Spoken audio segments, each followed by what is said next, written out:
Hey, everybody, it's Jim Johnson here with this week's episode of Contractor Radio, our broadcast for contractors to help them with their strategy, help them with their game, to kind of get an edge, hopefully, on their market.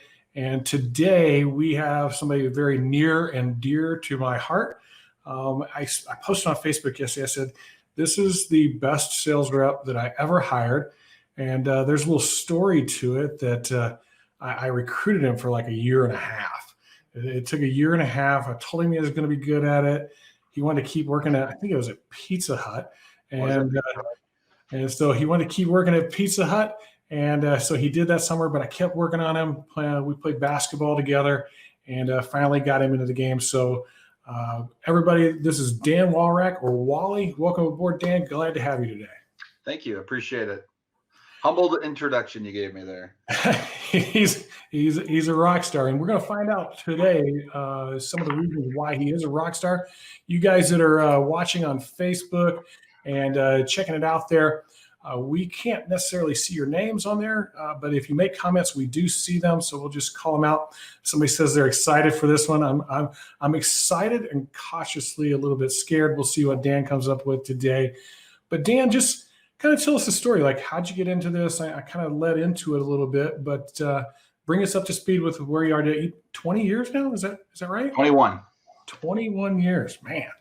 And most of that as a sales guy, right? Most of that as a sales guy. Yeah, I 21 years of doing sales, and I mean, even when I owned my own company, it was sales. I sold. So how I started off doing this is, like Jim said, I was in college, got my degree in physical education, health and fitness. I got a couple minors in coaching and adapted PE and outdoor rec. And Jim gave me the old line for about a year and a half. You'd be really good at this. You'd be really good at this. And I'm like, it sounds too good to be true. You can't make money doing that. Nobody's going to do that. I don't sell vacuums. That's not my niche, right? He's like, no, man, you'd be really good at this. I promise. So I think it was my graduation, was it? Didn't you finally hook me in? Or we went out to dinner.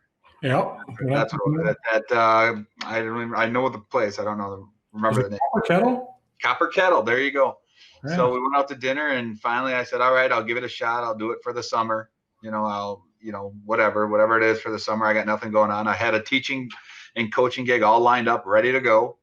And then we went out to Oshkosh, I believe, and I gave it to summer, and I made more in 3-4 months than I would have made an entire year of teaching at a 22-year-old kid. That was a pretty good deal. So then I pretty much was hooked after that.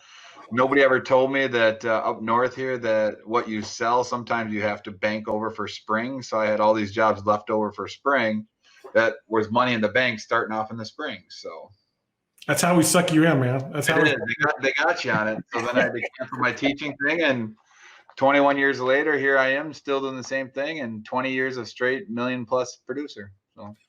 Well, I think you kind of got both of it in. You got this life that is pretty cool, but you still do a lot of coaching and stuff, right? Like you're heavily involved with your kids' football, baseball. I do. I run the booster program up here for football, and I coach traveling baseball, and I'm the 7th and 8th grade head football coach up here.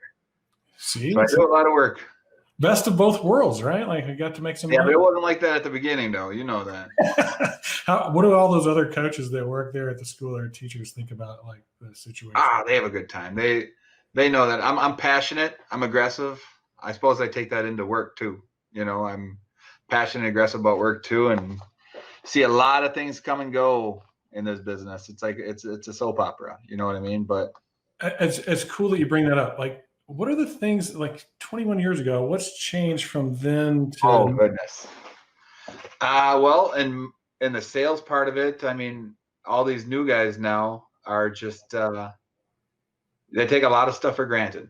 We were out there plugging the streets. We were out there, 7 o'clock in the morning till 7 o'clock at night. You're sitting on a tailgate, and you had to generate your own jobs. You know what I mean? Nowadays, jobs get generated for you. They tell you where to go. They put you in the spot. I mean, back then, we had to go look for leaves on the ground. We had to look for dents on car hoods. I mean, we were driving around everywhere trying to find it. But once you found it, guess what? You kept your mouth shut because that's where you sat. And you worked and you worked and you worked and you made it.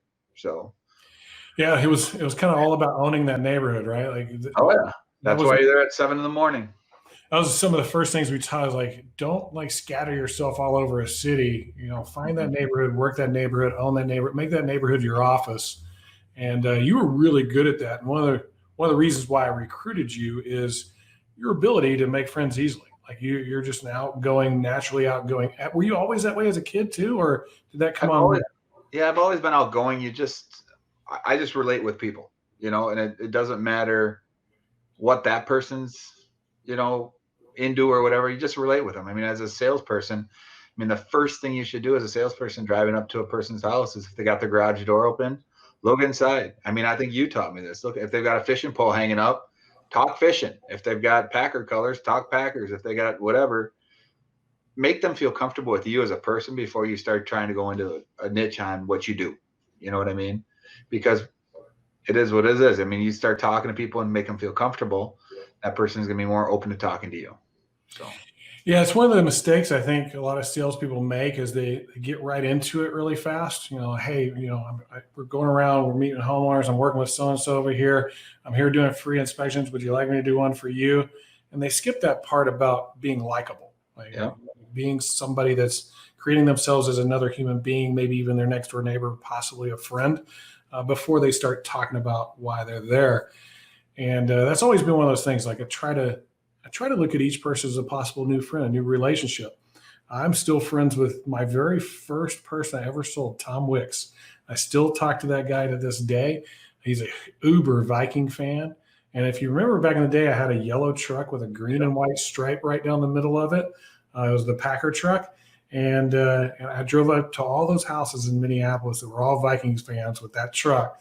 Talk about a conversation starter. It was like, man, it instantly started a conversation, and we'd talk football for 5 or 10 minutes before we'd ever even get into talking about what we were there for. Well, I'm here. I might as well go ahead and inspect your roof, right? Yeah, sounds good. Go ahead, man. And I don't know if people really look at that rapport building as importantly as what it is. So you got rapport build. What's the next thing you're gonna do? The next thing I do is when I meet with a homeowner, my whole point of meeting with a homeowner is I'm there for a reason. I'm there to help you out. I'm not there to sell you anything. I don't have a free box of steaks to give you. I don't have anything. I'm here to help you out. If you want that roof taken care of, why not have me inspect it for you and have the best guy do it? I'm going to get it approved. And so that's my thing is people try to, like you said, Jim, people try to rush so fast through it that they're missing the parts that are the most important parts. The most important parts is building that relationship. That homeowner, you're going to be with that homeowner from A to Z. You have to build that. They have to feel comfortable with you.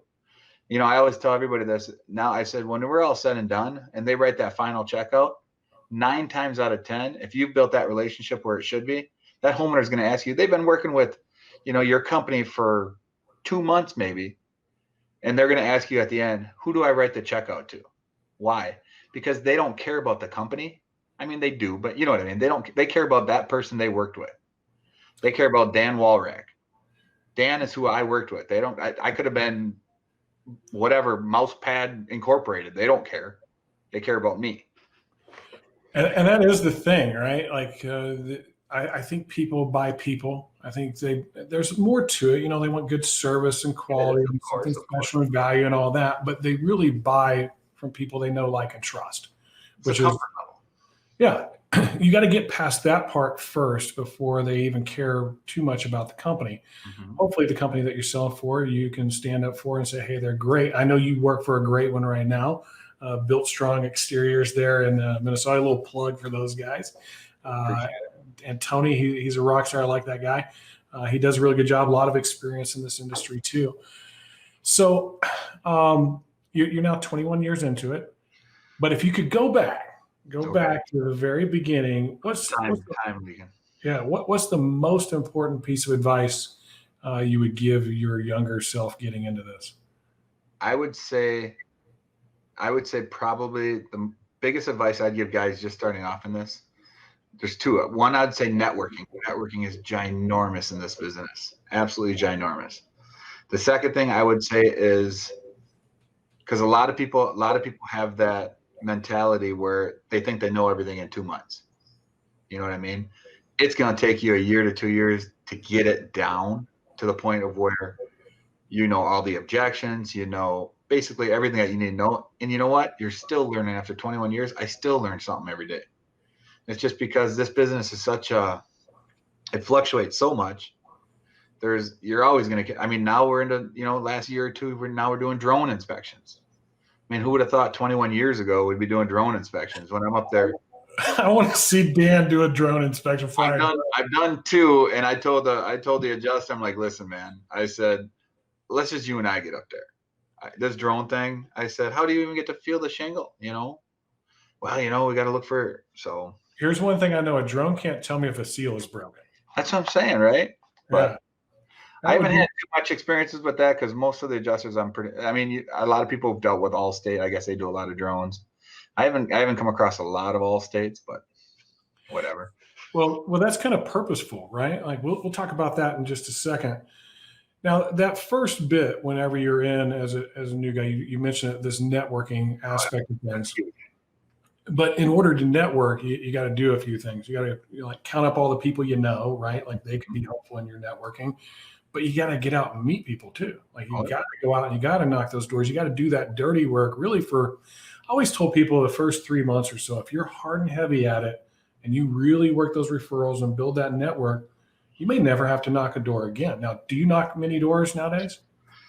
I have not knocked a door in probably 13 years, 14 years, maybe.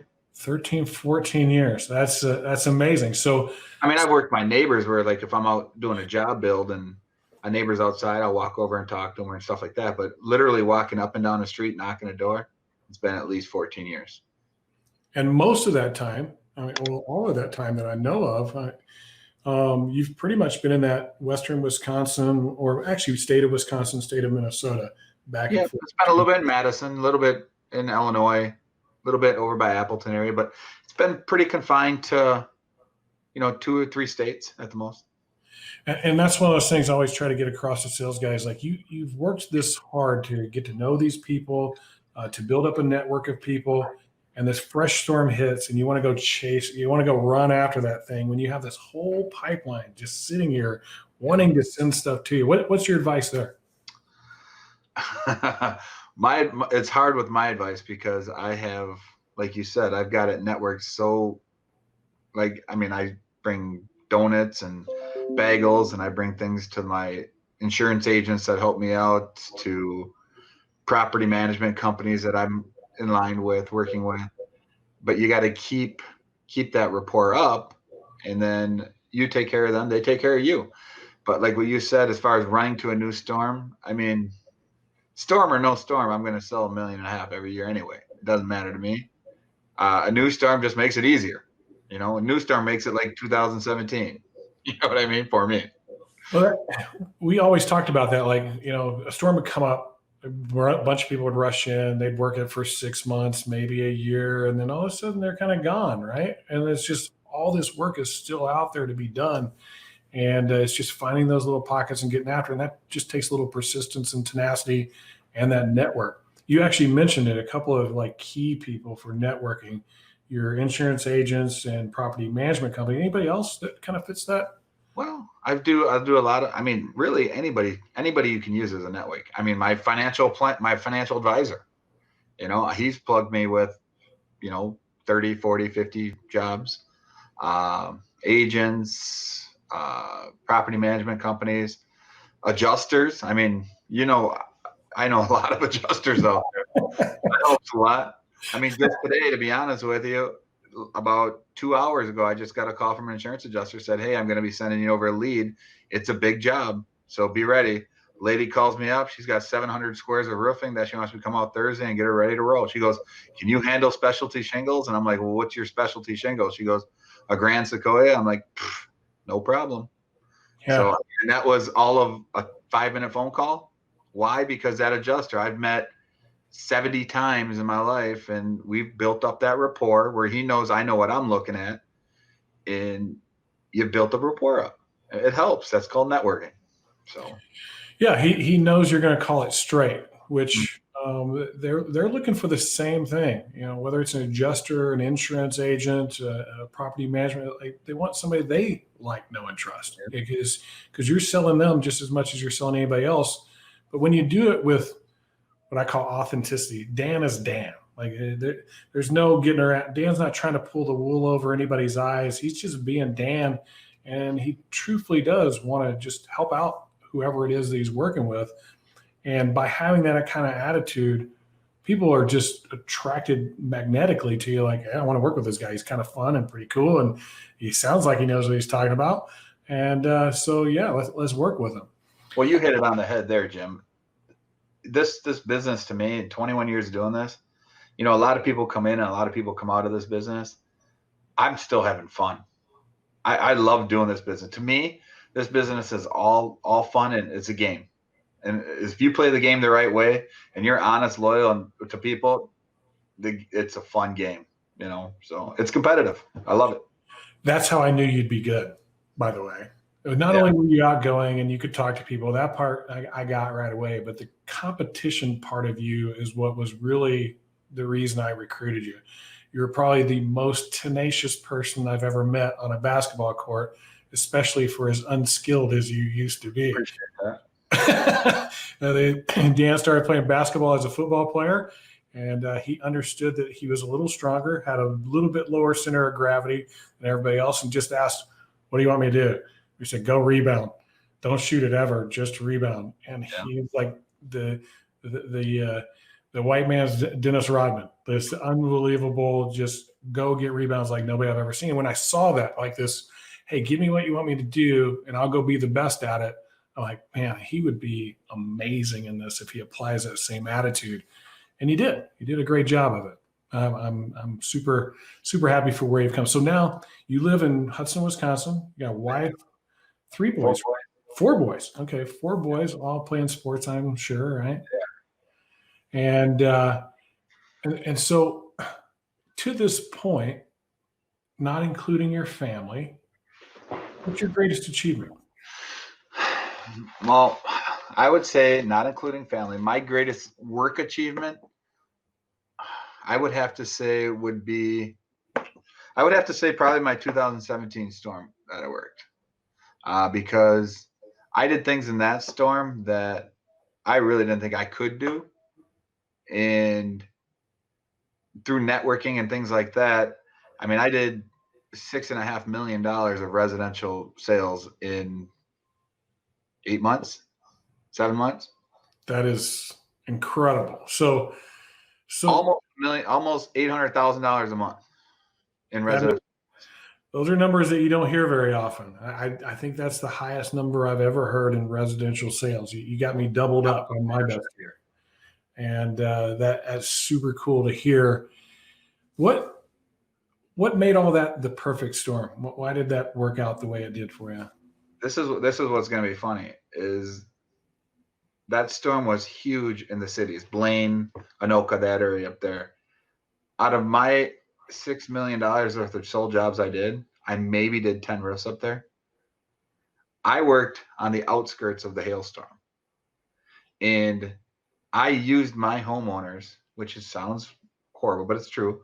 I used my homeowners to feed me more homeowners. Do you know what I'm saying?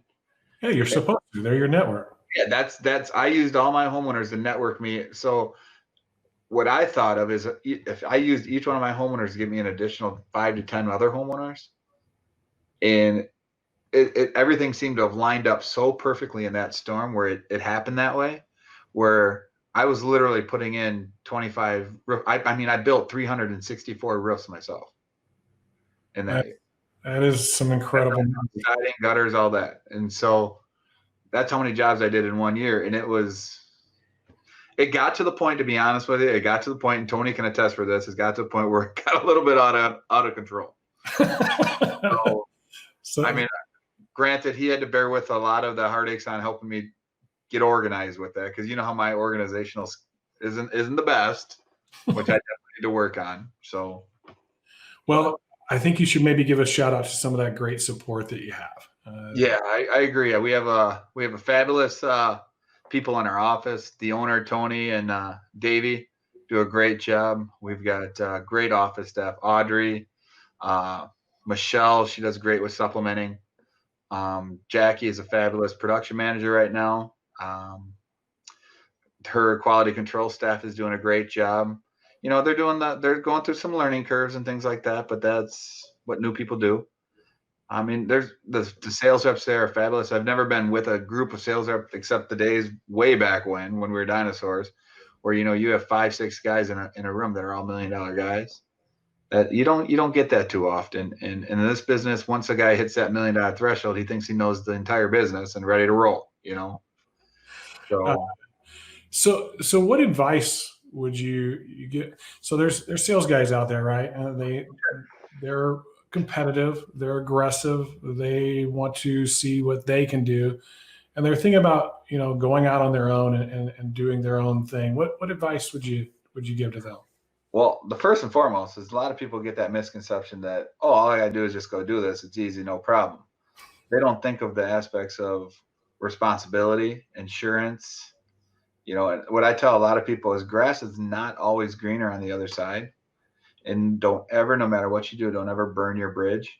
Because if you burn your bridge, it's hard to get it back, And would I ever go do it again by myself? Maybe someday. But I really enjoy doing what I'm doing right now, working for a person that, that treats me well. And, I just go do my thing and I don't have to worry about the responsibility. You were just talking earlier about me coaching and doing all that stuff. Well, if I own my own company and I did that, there's no way I'd be able to do that, being done by 3:00 in the afternoon to go coach. You know what I mean? But well, you're a sales rep that gets done at 3:00 in the afternoon. How do you do that?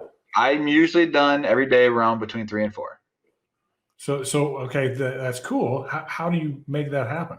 Again, I don't knock doors. So networking has all my appointments. I set up. And the other thing that a lot of people need to do too with insurance adjusters, they're people too.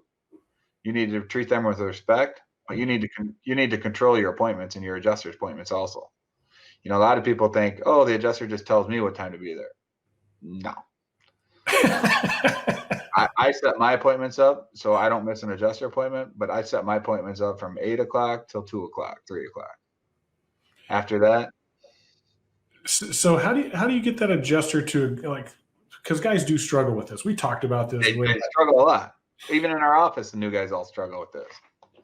And so some of it's your relationship, right? Like you've got a relationship with the guy and they know you now. You've been around for a while. But you got this new adjuster saying, hey, I'll be there at 10:00. I'll see you there. 4:00. I'll see you there. And you're like, no. And so Exactly. what does that look like? How do you turn that around to get it to a time that works for you? Well, I explained them. I also have a contract with a homeowner too. And I basically explained to them, listen, I've got 3 other appointments scheduled at, during those times. I'll give you 3 other options of days and times at work. Let me know what works for you. But in doing that, you have to let the homeowner know that, hey, it's very apparent or very important that you're there with the insurance company because you're their advocate up on top of that roof. You don't go to, how was this line? You remember this line? You don't go to court without a lawyer, right? You taught me that. You don't go to court without a lawyer. Why would you have an adjuster on your roof without a roofer? Right? Yeah.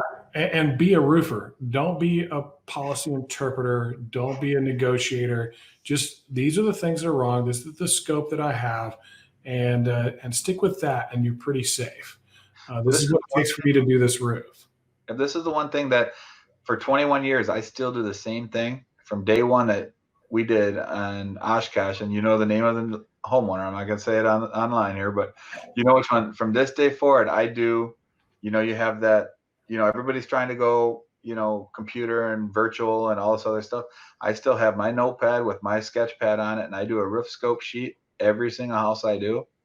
I adjust that house. I basically look at that house. If I was the insurance adjuster, I start from the left corner and I walk around that house and I write everything I notice that's damage on that property, from landscapes, lights to mailbox to a bunch of stuff I don't do. I mean, I don't do mailboxes. I don't do landscape lights, but what I'm doing is I'm building that rapport with that homeowner, and I'm walking around the house. And when I'm said and done, I walk up to that homeowner with pictures and with my things. Say, this is what I noticed on your house that is damaged. These are the things when I meet with your insurance adjuster that I'm going to get taken care of for you.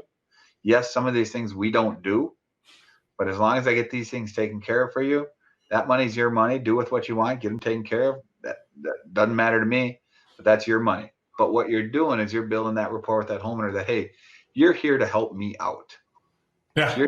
You're here to be my advocate. Of course, they're going to call you back to meet that adjuster because they want you there with that scope sheet. And so when I meet with that adjuster, I have a copy of that scope sheet.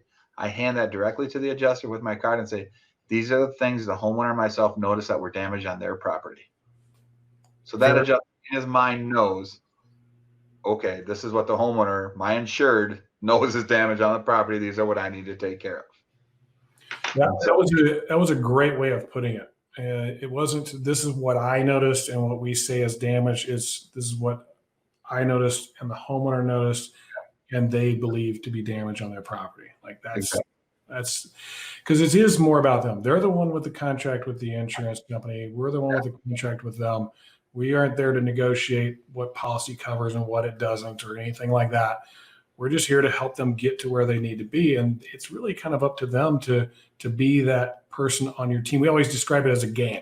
It's a 3-player game. And last time I checked, in 3-player games, the one that has 2 on the team usually wins. And it's your job, Mr. Homer, to decide whose team you're going to be on. You're going to be on the team that's trying to make sure you get everything you're supposed to, or you're going to be on the team that's trying to, save a few bucks. And it's pretty easy to convince them to be on the winning team. Right. So what would you say are the, 2 or 3 most important things that you would tell a brand new guy, go do this to be successful? 2 or 3 most important. Well, the first thing I would tell them is, you have to get out. You have to be out there and be seen. That's important. You have to be, you're not going to be as successful as some of us in this business if you're out there if you don't come to work until 4:30 in the afternoon and you're staying out till 6:30. That's not going to work. Something that I've always learned about this business, rain days, it doesn't matter what. To me, I treat this job as a 40-hour-a-week job. If you're not putting in 40 hours a week plus, you're not going to make the big money in this job, because when I first started off, there was guys that trained me, yourself, Scotty, a bunch of guys that trained me, that even if I had nothing going on, I would sit there and I would just ask questions. I would sit there and stare over someone's shoulder. What are you doing? How are you talking to the insurance company? Because those are all things you can learn. And that's part of the problem with the new guys. And we're even finding that in our office today is, I'm going in the office at 7:30 in the morning, doing paperwork and doing stuff, putting in orders, things like that. And I'm the only one sitting in there, and it's like, my gosh, where's all these new guys? I mean, it's raining out right now. Why are you not in the office? What could they learn from looking over your shoulder today? Right. Or asking questions. I think asking questions is a huge thing in this, especially for guys that have been doing this for 20 years, Yeah, what would happen in this? What would happen in this scenario? How would you do this? Yeah, not every office has a guy with 20 years of experience in there that you could just go to. And one thing I know about it, if somebody asks you a question, you're going to answer it. You're going to give them the help they're looking for. Heck yeah, why not? Well, some guys don't. Some guys are like, man, I'm too busy. Go away. But you're not that type of guy. You've always been helpful to everybody. All right. So next thing, you guys that are watching, there's quite a few people watching on Facebook and in various other areas. If you've got questions for Dan, like if you say, hey, what would, I'm struggling with this thing, whatever that thing may be. Maybe it's an objection.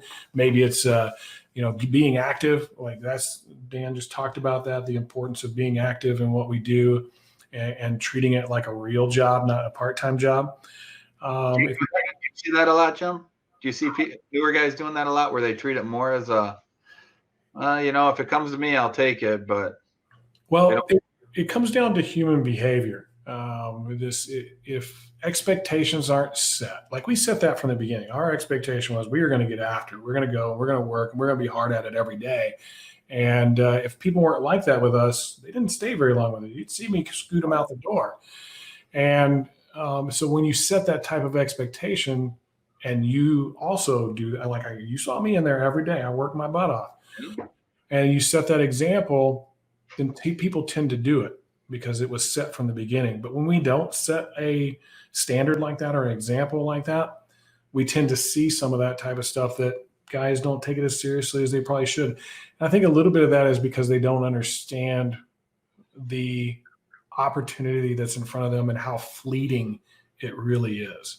Like, you get a big storm and it all seems so easy, but if you don't hammer it, and I mean hammer, and build that network and build those connections, build that giant network of people through that opportunity, and you just take what comes to you, take what's easy, well, when it dries up a little bit, you're going to be the first one that has to leave because you aren't making any money. And I see that as a big issue today. This idea of having a scheduled time to do the things you need to do to create that knowledge. So I want to talk to you a little bit about Facebook. So one of the things I noticed about Dan on Facebook is Dan's on Facebook. Like, he's on Facebook quite a bit. My wife helps out on that too. So and so you have a thing that you do, right? And so I call it a shtick, but for whatever reason, what made you do it? Was it something you? There we go. Yeah, exactly. The pose, right? The pose. And so, right. So where'd that come from? Where'd that start? I would say,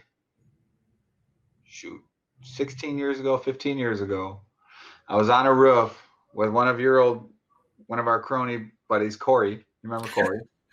No, Corey. We were up on a roof, and he's like, this was back, when I'm dating myself, dinosaurs, but when the picture phones would come out and all that stuff, not the old Nextel Scuba Steve phones, and he's like, let me take your picture up there. And so I'm standing up on a big, steep 2-story house in Illinois. And he's like, well, first he said to flex, and I'm not going to flex up on top of the roof. And then he said, give me a pose. So I went with one of these. I threw out the pose, and he goes, that's your pose. And I said, well, every big 2-story I'm going to do, I'll do the pose on, And so it built from there to now. It's like, it's funny because on Facebook, like you said, I have people on there all the time saying, I see you on the roof, but I don't see the pose. But what it does is it's basically a metaphor, and it just keeps people thinking about roofing, right? Siding, gutters, decks, windows, things like that. So now they're thinking of me. Well, when any of that stuff comes up, they're thinking of the pose, and then boom, instantly. I mean, I get messengered all the time about people. Hey, Dan, do you do this? Dan, do you do that? And it's like, well, yep, we'll take care of it. And so you're right. Facebook's been helping out immensely on just retail jobs or anything. You're kind of Dan the Roof Man now in your network of people, because it's what it is. It's a social network, and you understand networking. And if you were just standing there with the sign in front of you, or standing there with a homeowner, or standing out in front of a house you inspected, I see 100 of those. I mean, I see them all the time. But you're out there going like this, and it stops somebody as they're going through their feed. Why is that guy making that crazy weird pose? And then they read enough about it, they go, oh, so this guy does roofing, and it just sticks with them. Mm-hmm. And I think that's important. I think that's important in this aspect of being remembered, that I was somebody that was different from everybody else that you saw. And that pose was, I don't know if it was accidental or if it was just something that happened, but what a great example to all these new guys. Like, come up with something that makes people stop. Yep. What makes them stop? Make them choose you. Make them recognize you. So do any of your other guys there have a pose or anything like that they're doing? Not that I know of. They all tease me a little bit about that one, but not that I know of. I mean, it's what's really funny is when you do some of the roofing and siding for people that have seen that on there. They've asked to do it before. I mean, I'm sure you've seen it a few times where I've had a homeowner busting it up with me, or an insurance adjuster do it with me up on top of the roof. He's all right, take a picture. Yeah, so. I picked the one of you with the cross today. That was the one I put on there. That one was pretty cool. You're on a church and you did the pose right in front of the cross, and faith is pretty important to me. So I thought that was a good one for you. You're a good dude with a lot of good advice for everybody. Dan, this has been great. I got one more question for you. I always finish with this question. So we all only have so much time on this planet. We all know that, right? I mean, one life to live it to its fullest. I think you do that every day. When that time comes and people are there to remember you, what do you want them to remember you for? Well, first and foremost, work aside, I want them to remember me for being a great dad. My kids are the most sacred thing in the world to me. And so I want them to remember me about, dad was here to do that. Dad was here to do this. And, part of the reason I'm only a sales rep, to be honest with you, and not an owner of my own company again and things like that, is the fact that when I owned my own company and my kids were small and I was traveling all the time, I wasn't there for some things. And I taught myself, and I thought to myself, when is money's not the most important thing in the world. This job, you can make a lot of money in it. We all know that. Those that have been good at this for 21 years, selling over $1 million for 20 years straight, you can make some good money in this. But you know what? Money's not the most important thing. I don't want my kids I don't want to go missing a baseball game because I had to go sell one more roof. You know what I mean? And it's nothing against this job. This job is great. A lot of money in it. You guys will be great. But family is the most important thing to me. And I don't want to have to look back and say, God darn it, I miss my kids, such and such. You know what I mean? So that's part of the reason I got out of the business too, as an owner, is because I wanted to be done. Like you said, I want to be done by 3-4 o'clock, so I can go take my kid to baseball practice. I can go watch my kids, concert. I can go do whatever and spend. So that's it. Now, what I want people to look back at me in this business, family aside, is I want people to look back at me as, here's a person that gave everything he had toward whatever company he was working for or himself, and he gave 100%. He's not somebody here to screw somebody in the back, or I'm loyal to a point where I'm as loyal until I get screwed in my back. You know what I mean? I love it. I still love doing the job, and I'm going to keep doing. I'll probably be 60 years old doing the same damn thing because I love it. So the day comes when I don't love this job anymore, and this job's, to me, considered a job and not fun. It's probably the day I'm going to retire and take my metal detector on the beach and go find some shark teeth. So a couple of things. I know that was supposed to be my last question, but I got two more. All right. So let's do the shark tooth one first. Like this, I got to go do this with you. This is the craziest thing. And this doesn't have anything to do with it. It doesn't have anything to do with roofing, but it has everything to do with relationships. So Dan and I have known each other for a long time. There was a period of time where we weren't connected, but we connected back up, and Dan starts talking about hunting these fossilized megalodon teeth, which are giant prehistoric sharks. I'm like, well, where are you doing that? He goes, in the rivers of Florida. And you got one handy around there? I'm looking, man. I'm seeing if she had one around here because this is where we kept them. And I'm like, in the rivers of Florida, aren't there alligators and stuff like that in that water? He's like, but they don't really bother you. And so he convinced me to go do this with him, and I had one of the most enjoyable times I've had in a long time hunting these giant shark teeth. And so I want to thank you for that. More of a statement than a question. Here's my question. There's something very important I remember about you. You are an extreme tightwad. Like you will save money like nobody's business. Frugal. Frugal. Okay, you're extremely frugal, which I call a tightwad. Yeah. Or cheap. I suppose you could use that one too. Cheap, that would be. And so that has put you into this position, because you mentioned this about a year ago or so, that, I could retire if I want to. And I'm kind of thinking about it. And if things go a certain way, I may just do that. How important was that attitude throughout all this time to getting to where you are, where you could actually say, hey, how old are you now? I am now 40. What am I, 43? 43 years old, and you could retire. That's pretty amazing. Could have retired about 3-4 years ago, but I still, like I said, I still enjoy doing what I'm doing. I really do enjoy it, which, a lot of people look at me like I'm crazy, but to me, there's nothing better than driving up to a person's house, seeing them, they need your help. And that's why I view every house as, I'm not here to sign a person up. I'm not here to get another sale. I'm here to help that person out. If they want my help, great. If they don't, you know what? I'll go to the next one. No big deal. Well, And how important is it to these new guys and these young guys in this industry to save their money? well, most important, that was the first thing that I was taught when I first started this, when I was a young kid. You taught me that, listen, I know you're going to make great money in the summer, but if you don't save your money over the winter or save your money for future endeavors, you're just going to get your toys and there's going to be nothing with it. I spent 21 years of selling a lot. I mean, I've probably done $100 some million worth of jobs in 21 years, maybe something like that. And I've saved and saved and saved to where now I'm, you know how it is with financial planners. You have your money making money for you. Mm-hmm. So it's not the money. It's you hit it on the head when we first get on here. It's, to me, I'm motivated. I'm not money motivated. I'm competition motivated. Right. I want to be number one on that top list every year as a sales rep.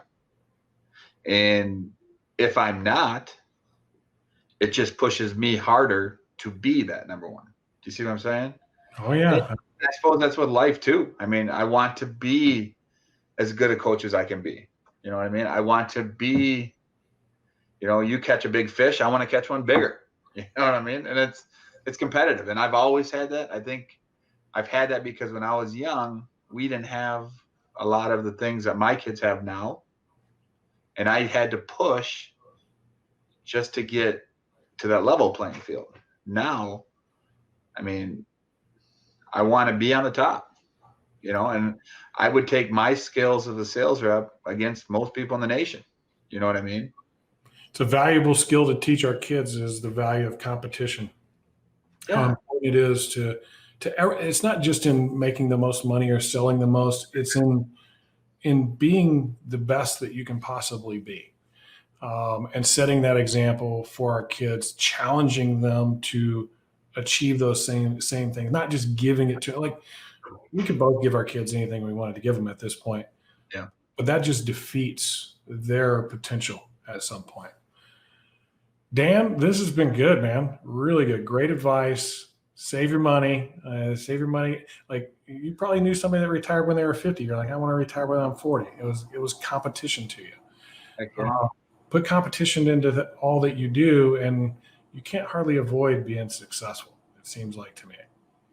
It makes it work, man. It makes it work. Did you get anybody throw any questions out there or anything? I did not get any questions yet. There may be some on Facebook that we'll come back to because it's posted in a bunch of different places. I don't know if it's feeding in from all of them, but I'll go pay attention to it. I'll tag you if somebody has a question for you. And I think you're tagged on most of those things. And if you got any new guys that are watching this and they have questions that they want to just ask a dinosaur, I mean, have them give me a shot, man. I'll help. I'll help anybody, man. I'm to the point now where, to be straight with you, there's no any sales rep out there I don't look at as competition. You know what I mean? Anymore. Well, that's your competitive thing. Like, you could give them the keys to the castle, like everything you ever knew, every secret that you ever learned, and you could give it all to them, but they'll never work as hard as you'll work. And that's kind of been always my attitude, is like, hey, I'll give you all this stuff, but you'll never outdo me. Yeah. And I think that's good advice for any of us that are people that know some stuff. Help people out. And if somebody does outdo you, high five them, man. And I'm high fiving you today. I told Tony that from day one. I said, if you've got a rep that's going to outsell me in a year, you know what? I'm going to go up. I'll give him a big handshake and say, you know what? That's impressive. Well, I'm doing that today. I'm high-fiving you. You beat me on my number 1 year ever, which is you're one of very few. And so that's a big high five. I'm also giving you a high five on getting to a point of retirement at 40 before I was able to. I'm there, but now you beat me to it. Well done. So high fives on that. I'm slapping one back at you for, I went to be here. I'd be a school teacher making, whatever, if it wasn't for you. So, I mean, I know it's very rare to find somebody come in this business for 21 years and being able to go back and discuss 21 years of doing this stuff, because, when I've gone to trade shows and stuff, and they've asked how long have you been doing this job? And hopefully I don't look that old, but when I'm one of the only 5 or 10 guys still standing, when they read up the 20-year-old mark and there's 1,000 people in the audience, boy, it definitely makes you feel old, doesn't it? But yeah. Yeah, it really does. I can probably say that on this screen right here, I'm not the oldest one doing this business. So No, you're not. I got you beat there for sure. we'll go with that. You like how my cheeks are all red and everything here? I spent a lot of time in the sun the last 4 days on roofs. You know that? That's good. That's good. You're doing what you love doing, and that's really the key I wanted to share with everybody is find a way to love this job, because it is very rewarding, fulfilling, and it can help you achieve some things potential-wise far beyond just the money. Mm-hmm. And Dan's living, breathing, crazy proof of it. Hey, thanks, man. Really appreciate you hopping on. I know how big of a deal it is to get some of your time like this. Go coach your kids today, and thanks a lot for being on. I appreciate it. Thank you so much. You guys can find Dan on Facebook at Dan Walrack, which I think he's the only person I've ever met with that last name other than his wife, which he forced upon her. So he'll get up there and you can find him. Thanks, everybody. We'll see you on our next episode of Contractor Radio. Thank you, everybody.